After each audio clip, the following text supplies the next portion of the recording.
I watched my sister Emma take her final bow at the Met Opera House, her white tulle skirt floating around her like a cloud as 2,500 people rose to their feet in thunderous applause. The spotlight caught the tears streaming down her face, tears of joy, of triumph, of a dream fulfilled. Behind me, I heard my mother's proud sob, felt my father's hand on her shoulder as they watched their daughter become a star. They had no idea I was the one who choreographed the entire second act. The irony wasn't lost on me. 10 years ago in my previous life, Emma had stood on this exact stage and fallen flat on her face during the same production. She'd stumbled through the fouettes, lost her balance on the arabesque, and left the stage in tears while the critics sharpened their knives. The failure had destroyed her, sent her spiraling into depression and our family into financial ruin trying to salvage her reputation with private coaches and PR consultants. But that was before I died. Before I woke up at age 7, gasping in my childhood bed with 20 years of memories that hadn't happened yet. Now, at 17, I stood in the shadows of the theater box I'd purchased myself, purchased with money from the career they didn't know I had, and watched my family celebrate the daughter they'd remembered to love. The house lights came up for intermission. I slipped out before they could turn around and somehow, impossibly, notice me. They wouldn't, though. They never did. My phone buzzed with a message from Madame Oleshka, the legendary choreographer I'd been secretly apprenticing under for the past 3 years. "The second act is magnificent, darling. When are you going to tell them?" "Never," I typed back. Let them think Emma's a genius because 10 years ago they'd forgotten to pick me up from dance class. Not once, not twice, 57 times. I know because I counted them in my previous life, sitting on the steps of Miss Patricia's dance academy as the sun went down and the streetlights flickered on. I'd count them again in this life, right up until the day I turned 14 and stopped waiting altogether. The first time was the day after my 8th birthday. Emma had been selected for a prestigious summer intensive at the School of American Ballet, and the whole family was celebrating at her favorite restaurant. I was supposed to be picked up at 5:30. By 6, Miss Patricia had called my mother 3 times. By 7, she'd called my father twice. By 8, she was sitting with me on the steps, her hand on my shoulder, telling me stories about her days dancing in Paris. At 9:15, my mother's car screeched into the parking lot. "Oh my God, sweetie, I'm so sorry, but she'd gushed, though her eyes were still bright with celebration champagne. "We just got so caught up with Emma's good news, and your father made this beautiful toast, and then the restaurant brought out a cake. It's okay," I'd said, because that's what good daughters say. But it wasn't okay. It was never okay. In my previous life, I'd made excuses for them. I'd told myself they were busy, that Emma's career was important, that I understood. I'd swallowed my resentment like bitter medicine and pretended the neglect didn't hollow me out from the inside. I'd kept dancing, though, even when they forgot every recital, even when they couldn't remember which level I was in, even when my father looked genuinely surprised when I mentioned I'd been dancing for 12 years. I'd loved ballet more than I'd loved breathing, and I'd been good, really good. Good enough that by 16, Miss Patricia had pulled me aside and told me I had the talent to dance professionally, that she wanted to recommend me to her former company director. I'd gone home that day with stars in my eyes, bursting to tell someone, anyone. I'd found my parents in the living room, going over Emma's competition schedule. My mother was on the phone with a seamstress about Emma's costume for regionals. My father was updating Emma's website, uploading photos from her latest performance. "Mom, Dad," I'd said, "I have news." "Not now, honey," my mother had said, hand over the phone. "This is important." I'd waited. 45 minutes, an hour, 2 hours. When I'd finally interrupted again, my father had snapped at me. "For God's sake, we're trying to plan your sister's future here. Can't you see we're busy?" I'd never told them about Miss Patricia's offer. Instead, I'd quietly accepted the apprenticeship. I'd taken the bus to the company studio 3 times a week, had lied and said I was going to the library. I'd danced until my feet bled, had learned every style from classical to contemporary, had choreographed pieces that made grown dancers weep. And then, at 23, I'd died. A car accident, quick and brutal. I'd been on my way to my first major choreography credit, a small production, nothing like the Met, but mine. Emma had called me that morning, frantic, because she'd lost her lucky hairpins before an audition. Could I please check her apartment for them? I'd died looking for my sister's hairpins. When I'd opened my eyes in my 7-year-old body, the first thing I'd felt was rage. Pure, incandescent fury that I'd wasted my entire life loving people who couldn't even remember I existed. The second thing I'd felt was power, because I knew everything now. I knew which investments would pay off and which would tank. I knew which choreographers would become legends and which would fade into obscurity. I knew every mistake Emma would make, every fall, every stumble. I knew exactly how to succeed while she failed. But more than that, and this was the beautiful part, I knew that I didn't need them at all. The first thing I did after Rebirth was cry. Not because I was sad, but because I was 7 and my body needed to process the weight of 23 years of memories. I cried into my pillow for 3 days, telling my parents I had the flu. They barely checked on me. Emma had dance camp orientation. When I emerged, I was different, colder, sharper. I saw them clearly for the first time. My mother, Rachel, had been a dancer herself before marriage and children. She'd given up a promising career when she got pregnant with me, an accident I'd learned in my previous life after overhearing a wine-drunk conversation.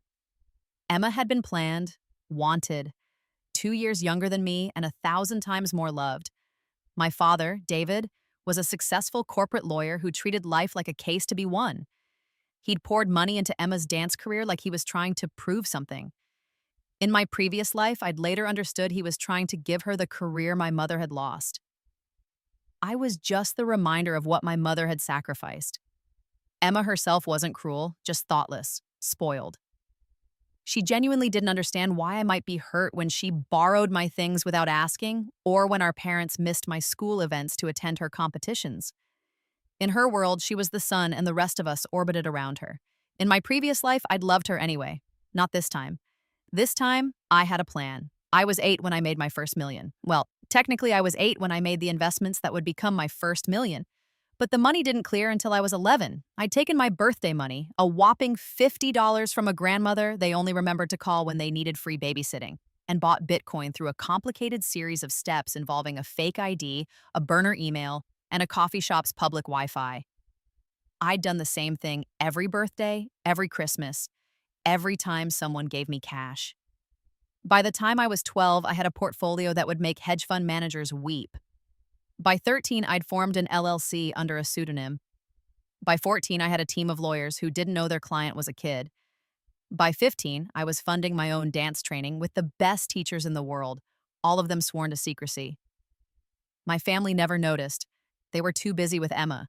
They forgot to pick me up from dance class 57 times between ages 8 and 14. I counted every single one. Sat on those steps, did my homework by streetlight, and planned my revenge with the cold precision of someone who'd already died once. Miss Patricia never forgot, though. She stayed with me every time, even when it meant closing the studio late. On the 37th time, she sat down next to me and said, "You know this isn't normal, right? What they're doing?" "I know," I'd said. "You know you're a better dancer than your sister will ever be?" I'd looked at her sharply. In my previous life, she'd never said that. "Emma has passion," Miss Patricia had continued, and she's quite good. "But you, darling, you have genius. You understand music in your bones. When you dance, you don't perform the choreography. You become it." "They don't see it," I'd whispered. "Then they're blind." She'd squeezed my shoulder. "But the world will see it, I promise you that." I'd believed her because I'd already lived it once. I knew what I was capable of, so I'd trained. Secretly, obsessively, I'd taken classes under fake names. I'd traveled to workshops in other cities, telling my parents I was at sleepovers they never verified. I'd studied with legends. Madame Oleshka, Mikhail Petrov, Chen Wei, choreographers and dancers whose names would become synonymous with revolutionary ballet. And I'd watched Emma. In my previous life, she'd succeeded through sheer force of our parents' will and money. She wasn't naturally gifted, but she was competent, and our father had connections. She'd built a respectable career, dancing with second-tier companies and teaching at prestigious studios. Her big break was supposed to be the Met Opera's production of Giselle when she was 23. She'd landed the role through a combination of my father's networking and a well-placed donation. It should have been her triumph. Instead, she'd collapsed under the pressure. The choreography was beyond her skill level. She'd panicked, frozen on stage, and stumbled through the performance like an amateur at a high school recital. This time, things were different. This time, I was involved. It started when I was 16. Madame Oleshka had become the Met's principal choreographer, and she'd asked me to assist on Giselle. I jumped at the chance, not because I wanted to help Emma, but because I wanted to control exactly how this played out. You could sabotage her, Madame had said bluntly when I'd explained my family situation. She was Russian and had no patience for what she called American politeness. Make the choreography impossible. Watch her fail. No, I'd said. That would be too obvious. They'd blame you, or bad luck, or anything except Emma's actual limitations. Then what? I'm going to make her succeed, I'd said. But I'm going to make sure everyone knows exactly how. So I'd simplified the choreography. Not obviously, the casual viewer would never notice. But I'd adjusted every sequence to match Emma's exact skill level. Where the original called for 32 fouettés, I'd choreographed a traveling sequence that looked just as impressive but played to Emma's strengths. Where a sustained arabesque would have exposed her weak ankles, I'd added a partner for support. I'd made her look like a star. And I'd done it all anonymously.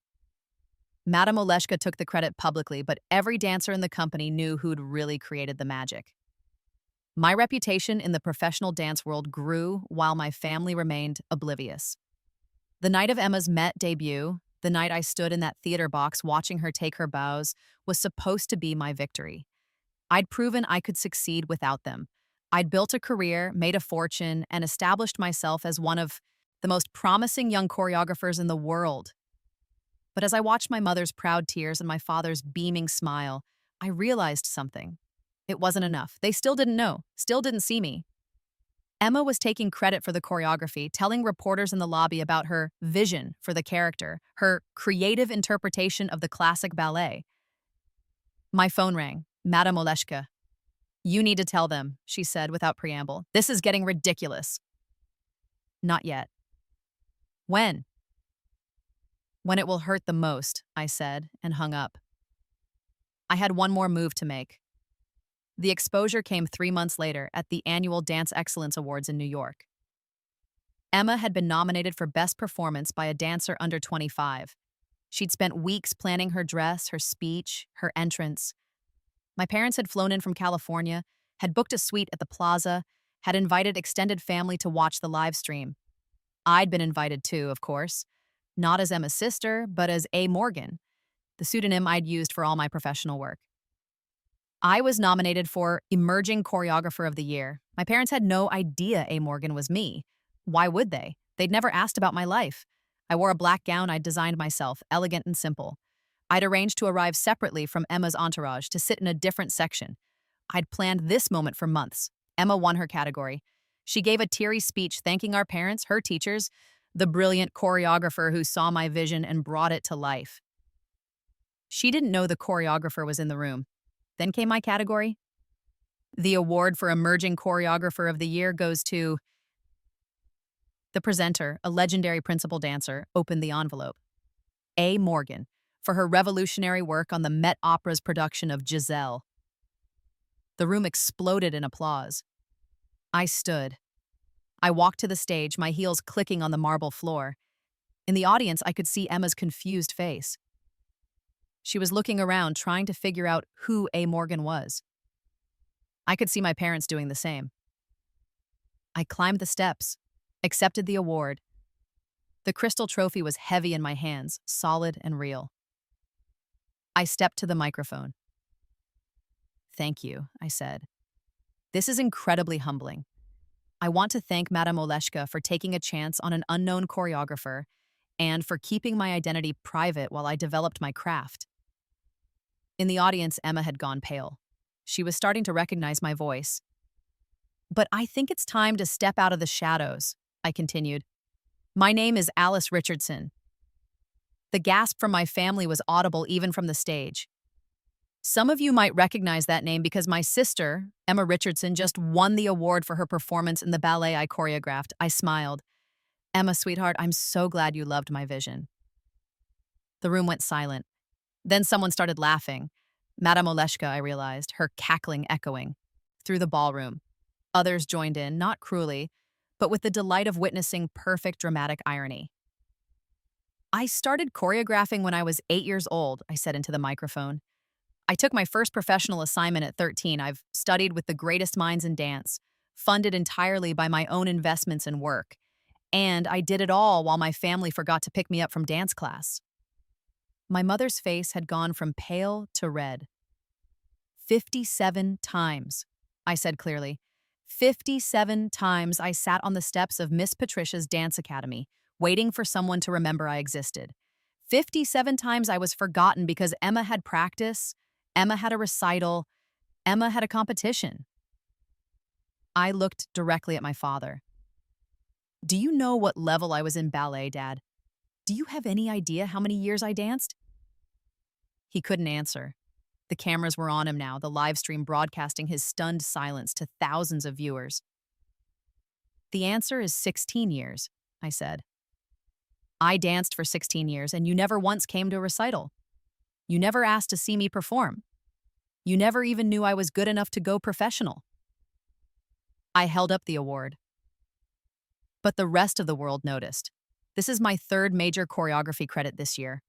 I have contracts with 5 international companies. I'm the youngest choreographer ever hired by the Met. And I did it all without you. Emma was crying now, quiet tears that streaked her makeup. I might have felt sorry for her if I hadn't spent a lifetime being invisible. I want to thank my real family, I continued. Miss Patricia, who stayed with me all those nights and never made me feel like a burden. Madame Oleshka, who saw my talent and nurtured it. The entire dance community who valued my work when my own parents couldn't remember my name. That was an exaggeration. They knew my name, but the sting landed. My mother flinched. And I want to thank Emma, I said, my voice softening. Because watching you succeed with my choreography, seeing you take credit for my vision, knowing you had no idea your forgotten sister was the one making you look brilliant, that was the most satisfying revenge I could have imagined. I stepped back from the microphone to thunderous applause. The cameras were going wild, flashing like strobe lights. I could see reporters already typing frantically on their phones, the story writing itself. Invisible daughter reveals herself as dance prodigy. As I walked off stage, I passed Emma's table. She reached for my arm. Alice? I pulled away. Just don't. My parents tried to corner me in the lobby afterward, but I'd arranged for security. Madame Oleshka had hired bodyguards who formed a polite but firm barrier between me and my family. Alice, please, let us explain, my mother started. Explain what? I called over the guard's shoulder. Explain how you forgot your own daughter 57 times. Explain how you never came to a single recital. Explain how you couldn't even remember I danced. We didn't know it mattered to you, my father said weakly. I laughed, cold and sharp. You didn't know because you never asked. You never looked. I was right there, Dad. Right there the whole time, and you never saw me. Please, Emma said, and she sounded genuinely broken. Please, I didn't know. I didn't know any of this. I know you didn't, I said, and that was the worst part. You didn't know because you never wondered. It never occurred to you to question why your choreography was so perfect for your skill set, or who A. Morgan was, or what your sister was doing all those nights you thought she was at the library. We can fix this, my mother said desperately. We can make this right. No, I said simply, you can't. You had 18 years to make it right, and you didn't. I'm done waiting for you to notice me. I left them standing in the lobby and went to the after party where the real dance world celebrated my victory. I drank champagne with legends. I laughed with dancers who'd always known who I was. I signed a contract for my first full-length original ballet with the Paris Opera Ballet, penned on a cocktail napkin and worth 7 figures. And I felt nothing. No, that's not true. I felt satisfied, vindicated, but not happy. Not yet. The real revenge came later in smaller, more calculated moves. My parents tried to reconcile. They called, texted, showed up at my apartment, which they'd had to hire a private investigator to find. They didn't know where I lived. They sent flowers, apology letters, invitations to family therapy. I ignored all of it. Instead, I worked. I choreographed 3 more major productions that year, each one more acclaimed than the last. I bought a penthouse in Manhattan with the kind of view my father had always dreamed of. I dated a principal dancer from the Royal Ballet, beautiful and talented and completely unimpressed by my family drama. I lived well. That was the revenge. But the piece de resistance came 2 years later. The Richardson Foundation had been my father's pride and joy, a charitable organization that funded arts education for underprivileged children. He'd started it when Emma began dancing, had built it into a respected institution with a board of directors and an endowment in the millions. What he didn't know was that I'd been quietly buying up the shares of his business partners, anonymous purchases through shell corporations, perfectly legal but completely untraceable to me. By the time I was 20, I owned 45% of his company. I called a shareholder meeting. My father's face when I walked into that boardroom was worth every lonely night I'd sat on those studio steps. Alice? He looked around confused. What are you doing here? I'm the majority shareholder, I said pleasantly. Well, me and my partners, we collectively owned 68% of the company. I'd made alliances. Other people my father had underestimated, overlooked. We'd formed a coalition. That's impossible. It's very possible, I said. And we're calling for a vote. We're dissolving the Richardson Foundation and creating a new organization, the Patricia Morgan Foundation for Forgotten Children. The name was deliberate. Patricia for Miss Patricia, who'd never forgotten me. Morgan for my pseudonym. And Forgotten Children, because that's what I'd been. You can't do this, my father said, his face purpling. I built this. You built it with money you should have spent paying attention to your daughter, I said calmly. Consider this a correction. The vote was unanimous among my coalition. The Richardson Foundation was dissolved. Its assets, nearly $30 million, were transferred to the new foundation, which I would direct. We would fund dance education for neglected children. We would provide scholarships, equipment, and transportation. We would make sure no child ever sat alone on studio steps waiting for someone to remember them. My father tried to sue. The case was dismissed. Everything I'd done was legal. He tried to cut me out of his will. I laughed when I got that letter because I was already wealthier than he'd ever be. Emma tried to rebuild our relationship. She wrote me letters, long, rambling apologies where she tried to explain how she'd been young and didn't understand. She sent me flowers on my birthday. She named me in interviews as her inspiration. I never responded. Because the thing about dying and being reborn is that you see everything clearly. You see that Emma's apologies were about making herself feel better, not about actually understanding what she'd done. You see that my parents' regret was about their reputation, about being the family who forgot their daughter, not about actually loving me. You see that some relationships aren't worth saving. I poured myself into work instead.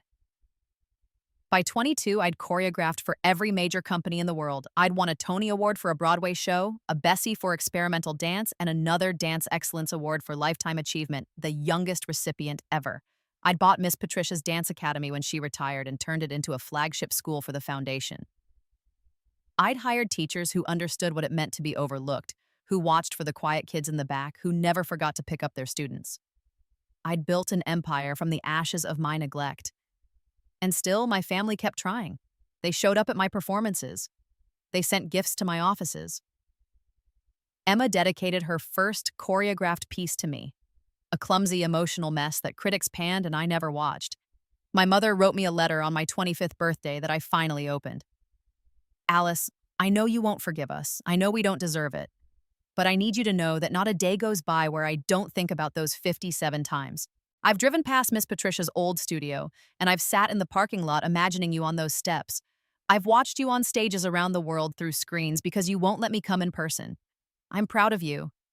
I know I have no right to be, but I am. You became extraordinary without us, maybe because of us. Maybe our neglect forced you to be stronger. I'm sorry. I'm so sorry. But I'm also grateful you survived it, that you didn't let us break you. Love, Mom. I read it once, then I burned it. Because she was wrong. They had broken me. I'd died broken in my first life, killed by a lifetime of being invisible, killed while looking for Emma's hairpins. I'd only survived because I'd been given a second chance, because I'd been reborn with the knowledge and rage to build something new. They didn't get credit for that. The final act of revenge came on my 30th birthday. I premiered my magnum opus, a full-length ballet called The Forgotten Daughter. It was my story, thinly veiled enough to be art, obvious enough to be understood, a girl neglected by her family who buys and is reborn with the power to reshape her own fate. I performed it myself, my first and only time dancing professionally under my real name. The entire dance world came. Critics flew in from 5 continents. The performance sold out in 7 minutes, with tickets reselling for thousands. I didn't invite my family, but they came anyway, buying tickets from scalpers, sitting in the very back of the theater. I danced my pain, I danced my anger, I danced every lonely night, every forgotten recital, every moment of being invisible. The choreography was brutal and beautiful, demanding everything from my body and heart. The final scene was me, alone in a spotlight, executing a perfect fouetté sequence, 32 rotations without wavering. The same sequence I'd removed from Emma's Giselle because I'd known she couldn't do it. I could. I'd always been able to. The audience stood before I'd even finished. The applause was deafening, rolling over me in waves. I took my bow, deep and graceful and final. When I looked up, I saw my family in the back row. My mother was weeping. My father's face was gray. Emma looked like she'd been shattered and poorly glued back together. I held their gaze for one long moment. Then I turned my back and walked off stage. Backstage, Madame Oleshka was waiting with champagne and tears in her ancient eyes. "That was your revenge?" she asked. "No," I said. "That was my triumph. The revenge was everything that came before." She understood. The reviews the next day called it the performance of a generation. A searing indictment and a breathtaking triumph. Alice Richardson has proven she's not just a choreographer, but one of the finest dancers of our time. My family tried to come backstage that night. Security stopped them. They tried to contact me afterward. I had my lawyers send a cease and desist, because I'd already given them everything they deserved. Nothing. 5 years later, I'm 35. I run a dance empire worth hundreds of millions. The Patricia Morgan Foundation has sent thousands of kids to dance school, has prevented countless children from being forgotten. I've choreographed over 50 major works. I've been called a genius, a visionary, a revolutionary. I live in a beautiful home in the countryside outside Paris, with a studio that overlooks rolling hills. I have a partner who loves me, really loves me, not the idea of me. I have friends who remember my birthday without being reminded, who show up when they say they will. I have a life I built entirely without my family. Emma's career plateaued after the truth came out. She teaches now at a small studio in California. She's apparently good at it, patient with the students in a way she never was with me. She stopped trying to contact me 3 years ago. My parents divorced 2 years after The Forgotten Daughter premiered. The scandal had damaged my father's reputation beyond repair. He lives alone in a small apartment, his empire dissolved, his legacy tarnished. My mother remarried. Someone kind, I've heard. Someone who has children who visit. I feel nothing about any of it. That's not quite true. Sometimes, late at night, I feel a ghost of the girl I was, the one who sat on those steps and just wanted someone to remember her, who loved her family despite everything, who would have forgiven them if they'd just noticed. But that girl died. She died at 23 alone in a car crash, and she didn't come back. I came back instead, harder, stronger, unforgiving. Last week, I received a letter. Not from my family, I'd made sure those were screened out, but from Miss Patricia. She's 90 now, living in a retirement community I pay for. "Dear Alice, I saw Emma yesterday. She came to visit me, which she does sometimes. She asked about you. She wanted to know if I thought you'd ever forgive them. I told her no. I told her you'd built a beautiful life from the rubble they'd left, and you had no reason to share it with people who'd wasted their chance to know you." She cried. I didn't comfort her. "But I want you to know something, darling. What you've built isn't just revenge. It's redemption. You've saved thousands of children from being forgotten. You've created art that will outlive all of us. You've proven that being unloved doesn't mean being unlovable. I'm proud of you. I was proud of you when you were 8 and waiting on those steps. I was proud of you when you were 16 and dancing in secret. I'm proud of you now. You were never forgotten. Not by me." Not by the people who matter. Love always, Patricia, I cried when I read it. Not sad tears, but the kind that feel like cleaning out a wound. She was right, I had been remembered. Just not by the people I'd wanted. But maybe that was the real lesson. Maybe the revenge wasn't in proving my worth to my family. Maybe it was in realizing I never needed their validation in the first place. I frame Miss Patricia's letter and hang it in my studio, right next to my awards and photos from my performances. Then I go back to work. Because I have a new ballet to choreograph, a new generation of dancers to train, a new life to live. They forgot to pick me up from dance class 57 times. I picked myself up, and I never looked back. The epilogue to the story doesn't involve my family finally understanding what they lost. It doesn't involve tearful reconciliations or hard-won forgiveness. It involves me, at 40, accepting the Kennedy Center honors for lifetime achievement in dance. It involves the President of the United States putting a medal around my neck while the world watches. It involves standing ovations and retrospectives of my work projected on screens in Times Square.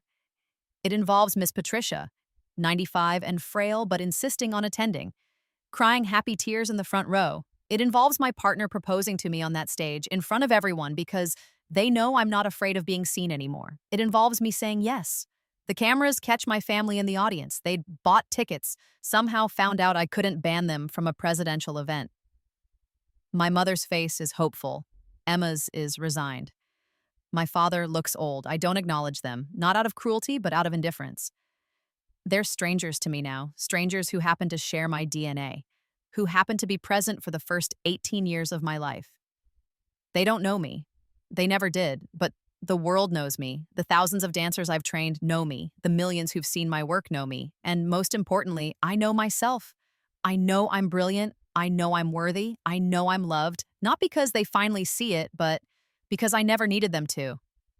That night at the celebration dinner, someone asks me if I ever regret the distance with my family. I think about it honestly, about the life I could have had if they'd just remembered to pick me up, if they'd just noticed I existed. No, I say finally, because being forgotten forced me to become unforgettable.